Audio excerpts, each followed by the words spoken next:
Hey guys, welcome back to my YouTube channel. In today's video, I'm going to show you how to resize your Google Doc back to normal size. Maybe your page looks too wide or too narrow, or your margins are messed up, or someone changed the page size. Don't worry, I'll show you how to reset everything back to standard paper size quickly. Let's begin. First, open your browser and go to docs.google.com and open the document you want to fix. Now, look at the top of the screen and click on File. From the drop-down, click on Page Setup. A box will pop up, and this is where we fix everything. The normal standard page size for most documents is letter size.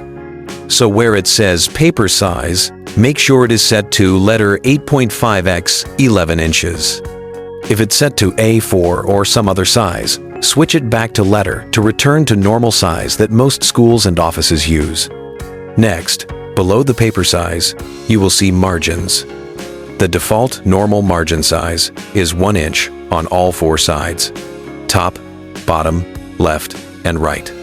So type 1 into every margin box if the numbers are different. This resets the spacing around your text back to normal. After that, click OK. Now your document width and spacing will return back to the standard normal layout.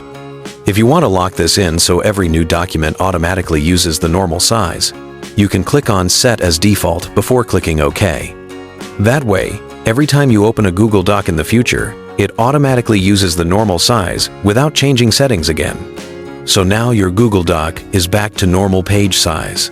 The text will look cleaner, the page will look standard, and printing will match regular paper. And that's it.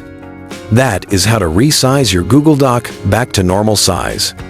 If this tutorial helped you, don't forget to like, subscribe, and turn on notifications for more simple tech tutorials. Thanks for watching, and I'll see you in the next video.